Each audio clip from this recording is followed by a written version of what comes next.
सबका स्वागत है आपके channel chalk and duster academy पे। और आज हम आपके सामने लेकर आए हैं जेएनयू के बीए के कोर्स के बारे में थोड़ी सी डिटेल में बात करेंगे। वो भी जेएनयू के फॉरेन लैंग्वेज की, और उसका नाम है स्पेनिश। यानी कि जेएनयू के बीए स्पेनिश कोर्स के बारे में आज आपसे बात करेंगे। उसकी पूरी डिटेल, उसका पूरा सिलेबस, फीस और उसके एग्ज़ाम, और उसमें कितनी सीट होती है, और उसमें कितना रिजर्वेशन होता है, और कौन कौन सी इसको सिलेबस पढ़ना होता है, आपको पूरी डिटेल मिलेगी इस वीडियो में। आप बने रहिए। इससे पहले भी मैं 2 वीडियो बना चुका हूँ। एक बीए चाइनीज़ की है और एक बीए जर्मन की है। आपको उसका लिंक मैं आपको डिस्क्रिप्शन में दे दूँगा। अगर आपको या आपके किसी दोस्त को उन दोनों कोर्स में एडमिशन लेना है तो आप उसको ज़्यादा से ज़्यादा शेयर कीजिए। ठीक है दोस्तों, तो चलिए शुरू करते हैं। आइए आज का टॉपिक जो हमने जेएनयू का जो बीए स्पेनिश के कोर्स है उसके बारे में बात करेंगे।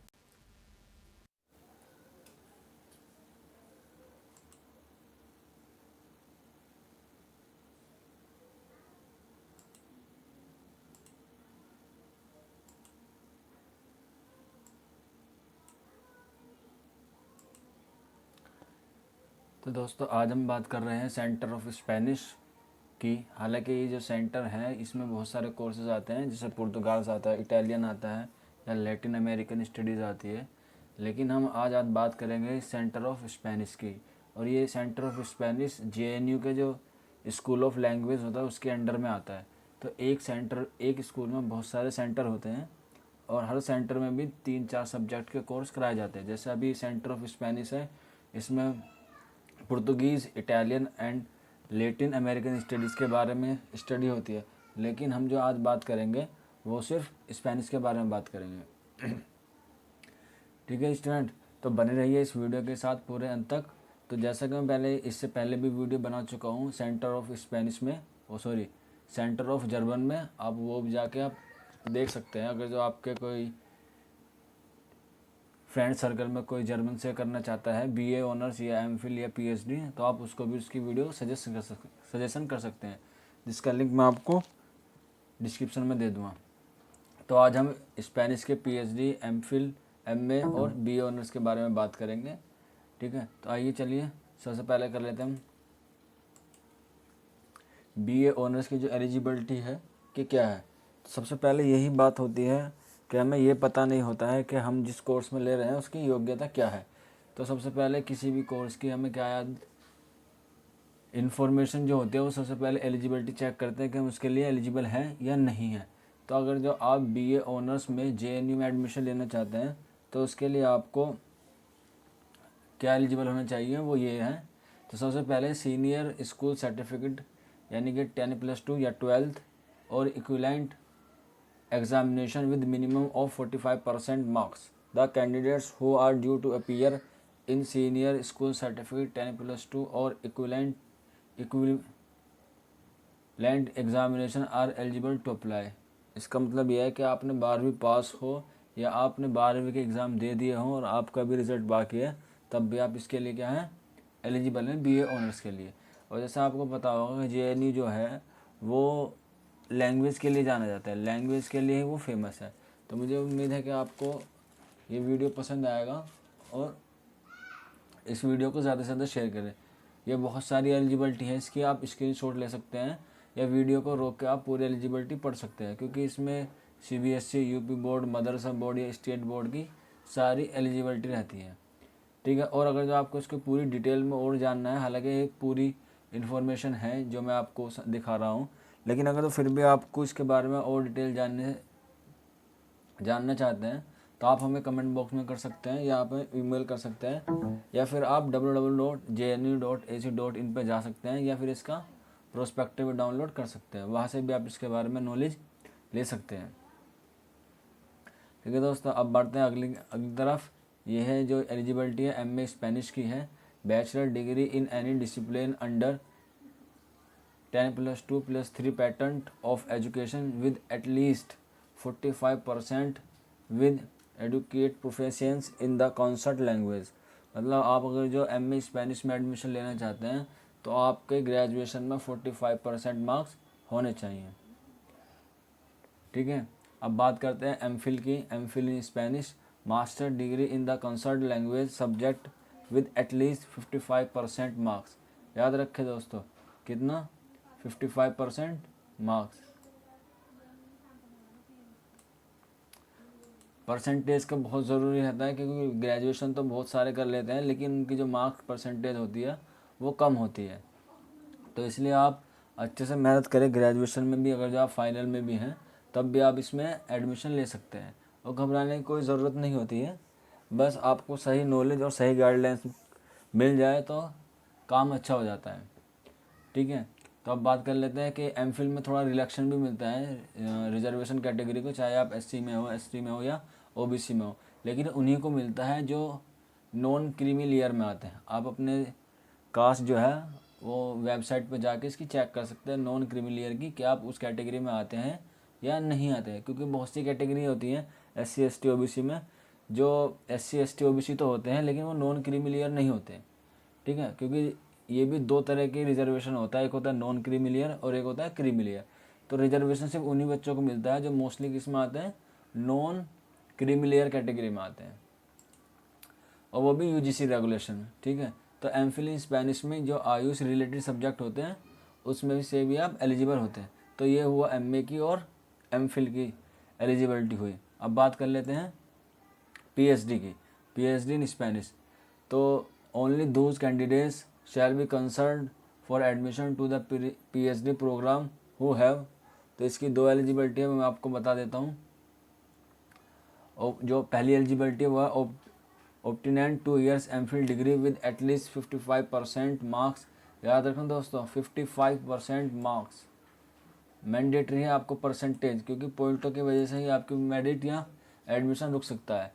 परसेंटेज मार्क्स और आ रिकॉग्नाइज यूनिवर्सिटी या institute with dissertation seminar viva और 1 year MPhil degree with 55% marks with additional 1 year research experience of a recognized university institutions and 1 publication and 55% marks और equivalent in master's degree BA/BTech।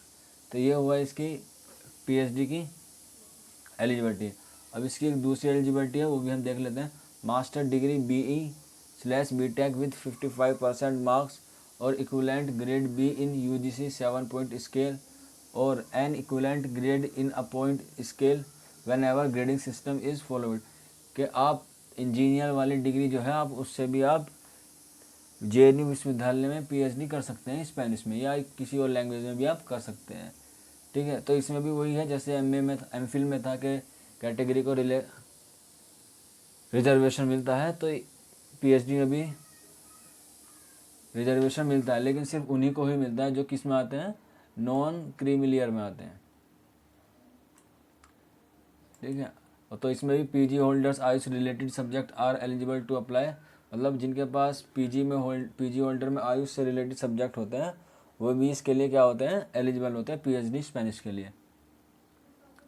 अब बात करते हैं कि JNU में एक अलग से उन पिछड़े जो इलाका होता है उसके लिए भी जेएनयू वाले कुछ मार्क्स देते हैं। जब मान लीजिए आपने यूजी और पीजी में की बात कर लेते हैं, तो जैसे आपने 10th और 12th के आपको 6 मार्क्स मिलेंगे और पीजी के 3 और यूजी में 3 मिलेंगे। इसका एक सिस्टम होता है क्वारंटाइल मार्क्स का, कि आप Q1 में आते हैं या Q2 में आते हैं, क्योंकि इस जो कुछ ज़्यादा पिछड़े हुए इलाके होते हैं, कुछ कम पिछड़े हुए इलाके होते हैं, तो उसके हिसाब से उनको क्या थोड़े थोड़े मार्क्स दे दिए जाते हैं।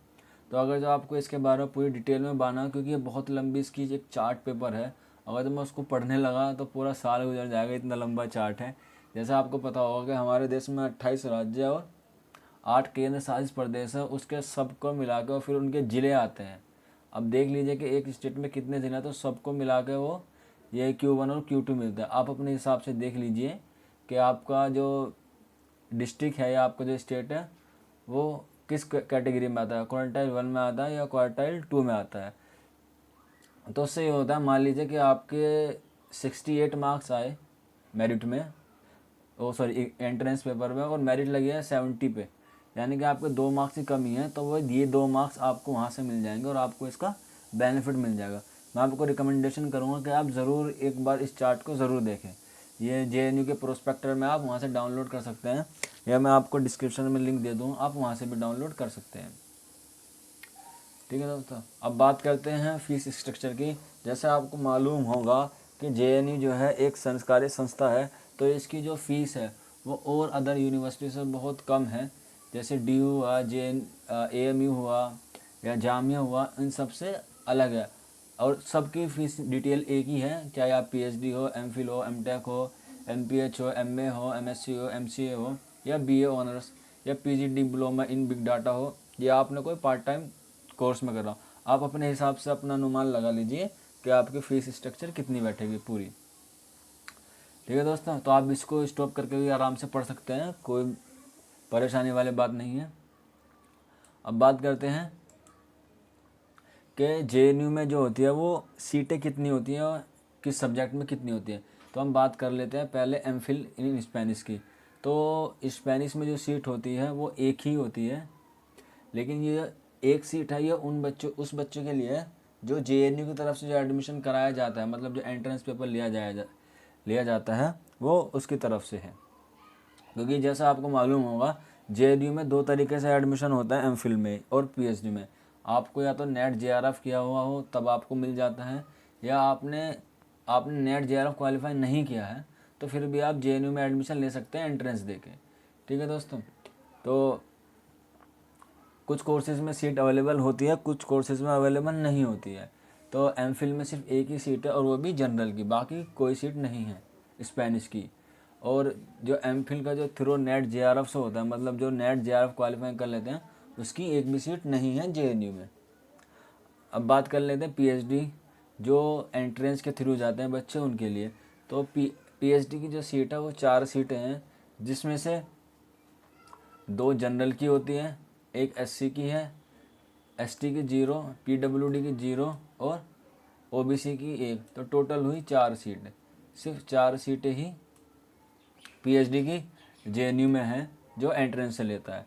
बाकी इसकी भी कोई सीट नहीं है, जो नेट जेआरएफ क्वालिफाई होते हैं स्पेनिश में उसकी भी सीट नहीं है। ठीक है दोस्तों, तो आपको सिर्फ एकमात्र रास्ता है और वो है एंट्रेंस सीट, और वो भी टोटल कितनी होती हैं, 4 पीएचडी में। तो आपको मेहनत बहुत ज़बरदस्त करनी है। अगर फिर भी आपको कुछ हमसे जानकारी चाहिए तो आप हमें कमेंट बॉक्स में कर सकते हैं, या आप हमें ईमेल कर सकते हैं, या आप हमें व्हाट्सअप भी कर सकते हैं, जिसका लिंक मैं आपको डिस्क्रिप्शन में दे दूँगा। अब बात कर लेते हैं एमए स्पेनिश की कि इसमें कितनी सीटें हैं। तो एमए स्पेनिश में 8 सीटें हैं टोटल, और उसमें 3 जनरल की आती हैं, एक एससी की आती है, एक एसटी की, पीडब्ल्यूडी की 0 है, ओबीसी की 2 हैं और ईडब्ल्यूएस की 1 है।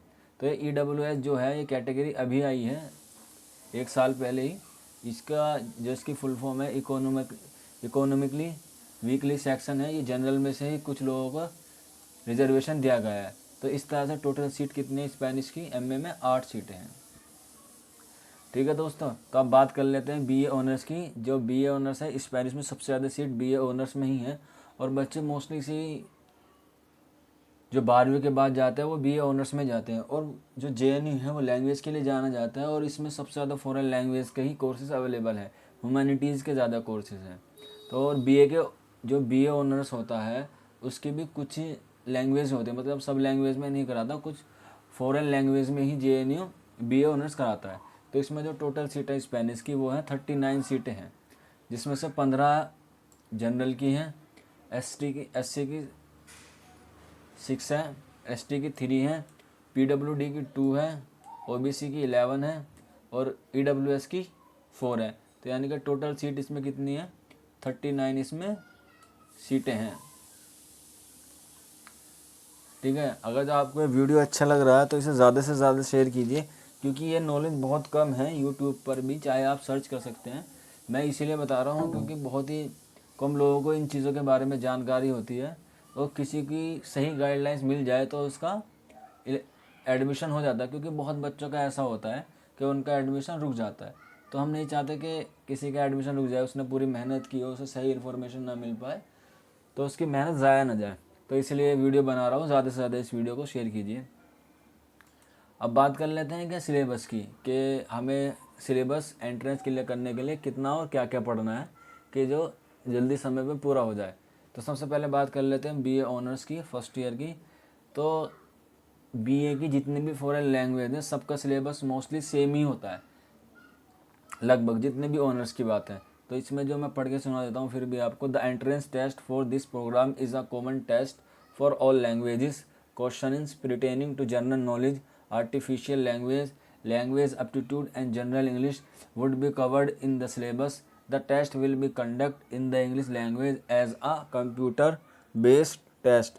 तो जैसा आपको मालूम होगा कि JNU में 2019 से पहले ऑफलाइन परीक्षा होती थी और वो भी रिटर्न में होती थी, लेकिन 2019 में JNU ने पैटर्न चेंज कर दिया है। अब जो भी पेपर होगा, जो भी एंट्रेंस पेपर होता है वो इंग्लिश उसमें ऑनलाइन होता है और ऑब्जेक्टिव होता है, मतलब ऑप्शन मिल जाते हैं, आपको लिखने की ज़रूरत नहीं होती और कंप्यूटर बेस्ड होता है।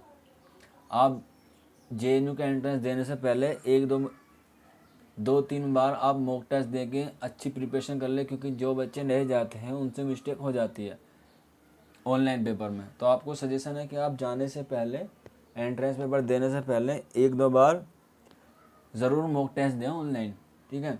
अब बात कर लेते हैं अगले सिलेबस की। BA ऑनर्स की बात हो गई, अब बात कर लेते हैं मास्टर ऑफ आर्ट्स की यानी कि MA की। The test will be conduct in Spanish, questions on Spanish and literature, history, civilization, culture, linguistics and language, translation are some of the areas covered in the syllabus. तो ये इसका पूरा history geography पढ़ रही होती है Spanish की। Market में बहुत सारी किताबें हैं, आप अपने हिसाब से जो आपको अच्छी लगे उस राइटर की किताब ले लें। हालांकि मोस्टली बच्चे R गुप्ता की वजह से पढ़ते हैं, क्योंकि उसमें ही ज़्यादा इनके बारे में बात नॉलेज होती है। फिर भी आप अपने हिसाब से देख लें, मैं किसी किताब को रिकमेंडेशन नहीं करूँगा, नहीं तो पब्लिसिटी हो जाएगी। अब बात कर लेते हैं MPhil और PhD की। The questions for the exam, क्योंकि MPhil और PhD का सिलेबस लगभग सेम ही होता है। मतलब ये होता है कि मास्टर ऑफ आर्ट्स में से जो उसका लेवल होता है वो थोड़ा इजी होता है, लेकिन MPhil और PhD में उसी सवाल को आपको थोड़ा सा और डिफ़िकल्ट बना दिया जाता है। लगभग सिलेबस सेम ही है, बस उसका जो लेवल है वो थोड़ा टफ हो जाता है। The questions of for the exam will cover research methodology, Spanish literature, history, civilization and culture, linguistics and language, translation studies, dedicated of teaching of foreign language. The examination will be conduct in Spanish language. तो आपका जो भी test होगा वो Spanish language में होगा और आपको स्पेनिश के बारे में बहुत डीपली नॉलेज होनी चाहिए, ठीक है। अब बात कर लेते हैं सबसे मोस्ट इम्पोर्टेंट की, जिसको आपको सबको बेसब्री से इंतज़ार रहता है कि क्या होगा, कि कितनी मेरिट जाती है, कब जाती है और हमारा एडमिशन हो जाएगा, कि हम उसकी तैयारी कितनी करते हैं। तो अब बात कर लेते हैं हम मेरिट की, जिसका सबसे ज़्यादा इंतज़ार रहता है बच्चों को और सबसे ज़्यादा डर भी इसी का ही रहता है। तो यहाँ पे जैसे मैं आप देख रहे होंगे कि सिर्फ यहाँ BA की और MA की है, क्योंकि MPhil की और PhD की मेरिट अलग से लगती है, क्योंकि उसमें वाइवा भी होता है और थीसिस वगैरह भी जमा होते हैं, तो उसकी मेरिट JNU अलग से निकालता है।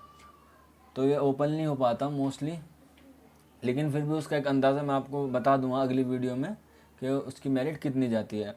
तो आप MA की और BA की देख लीजिए। और मैं आपको एक बात और बता दूं कि JNU ही एक ऐसा एकमात्र इंस्टीट्यूट है जिसमें एक ही मेरिट आती है, लगभग बहुत ही मुश्किल से रेयर केसेस में सेकंड मेरिट आती है। तो हम उम्मीद करते हैं कि आप अपनी तैयारी इतनी अच्छे से करें कि आपका जो मेरिट में नाम हो वो पहली मेरिट में ही आ जाए, ठीक है। तो अब बात करते हैं कि मेरिट कितनी लगती है। पिछले साल जो लगी 2019 की, ये ऑफिशियल मेरिट है।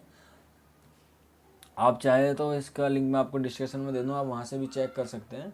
लेकिन अभी आप यहाँ देख लीजिए कि जो MA स्पेनिश की जो मेरिट है पहली जो लगी है, मतलब जो जनरल वालों की लगी है वो 67% पे लगी है, और SC की जो लगी है वो 42 पे लगी है, ST की 59 पे लगी है, और OBC की 58 पे।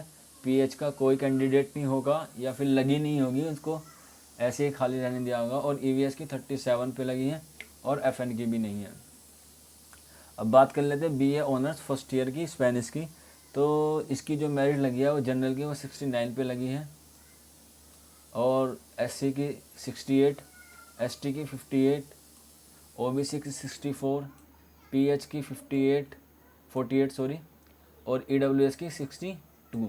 तो देख लीजिए कि मेरिट ज़्यादा हाई नहीं है, लेकिन वो मैटर करता है कि आपका जो एग्ज़ाम है वो किस लेवल का है, कि पेपर टफ आया होगा इसलिए ये मेरिट थोड़ी कम है। नहीं तो जेएनयू में मोस्टली 80 और या 70 के बीच में रहती है, लेकिन मुझे लगता है कि जैसे ये मेरिट में देख रहा हूँ कि पेपर टफ आया होगा, इस वजह से ये यहाँ पे मेरिट कम है। ठीक है दोस्तों, तो आप ये ना समझिए कि मेरिट बहुत इजी लगी है, बहुत नीची लगी है। तो आप अपनी मेहनत इस तरह करें कि आपका जो मेरिट में नाम आए, ये जो आपकी मेरिट जो आपका एंट्रेंस का मार्क्स आए वो लगभग 80 प्लस आए। क्योंकि मेरिट का ऐसे ही रहता है कि किसी साल नीचे जाती है तो हर साल कभी ऊपर भी चली जाती है। तो मुझे उम्मीद है कि आप अपनी तैयारी बहुत अच्छे से करेंगे। अब बात करते हैं मेरिट बीए की, जो सेकंड आई।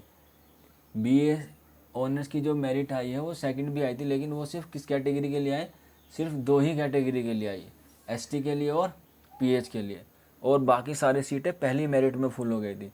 जैसे मैंने आपको पहले ही बताया था अभी थोड़ी देर पहले कि बहुत रेयर केसेस में मेरिट आती है सेकंड, और वो भी सिर्फ 1 या 2 ही बच्चों के लिए आती है लगभग, कि सीट खाली हो जाए। और जेएनयू में एक बात यह है कि अगर जो मेरिट सीट खाली रह जाती है तो फिर वो दोबारा नहीं भरते। ये बात आपको नोट डाउन करनी है, या आप इसको बिल्कुल अच्छे से समझ लें कि जो जेएनयू में होता है वो भले ही मेरिट कितनी हाई जाए, लेकिन अगर वो सीट कोई खाली हो गई तो वो खाली ही रह जाती है, वो फिर दोबारा नहीं भरते। हालांकि वे कोशिश करते हैं कि वो जो सीट भरें वो हम पहली मेरिट में ही भर लें, दूसरी मेरिट में हमें ज़रूरत ना लाए। लेकिन फिर भी कुछ बच्चों के मार्क्स कम आ जाते हैं तो जेएनयू वाले सोचते हैं कि सीट फुल कर लें। ठीक है दोस्तों, तो आपको मेहनत अच्छी करनी है। तो अब बात कर लेते हैं कि जो दूसरी मेरिट आई है बीए ऑनर्स की, उसमें कितने परसेंटेज पे लगी है मार्कशीट। तो एसटी की बात कर लेते हैं। जो एसटी की मेरिट लगी है वो 57% पे लगी है। तो दिख रहा होगा आपको कि एक ही परसेंटेज गिरी है, ज़्यादा नहीं गिरी है। और पीएच की ज़्यादा गिरी है, 4% की मेरिट गिरी है, और बाकी किसी में कोई मेरिट नहीं आई है। ठीक है दोस्तों, तो मुझे उम्मीद है कि आपको ये सेशन बहुत पसंद आया होगा। लेकिन अगर जो फिर भी आपके मन में कोई सवाल है या कोई डाउट है तो आप हमें पूछ सकते हैं कमेंट बॉक्स में जाके। ठीक है, तो उम्मीद है कि आपको अच्छी लगी होगी। अगर जो फिर भी आपके मन में कोई सवाल है या कोई डाउट है तो आप हमें उसका सवाल आप हमें कमेंट बॉक्स में पूछ सकते हैं, या फिर आप हमें ईमेल या व्हाट्सअप भी कर सकते हैं। हम अपना ईमेल और व्हाट्सअप नंबर आपको डिस्क्रिप्शन में दे देंगे।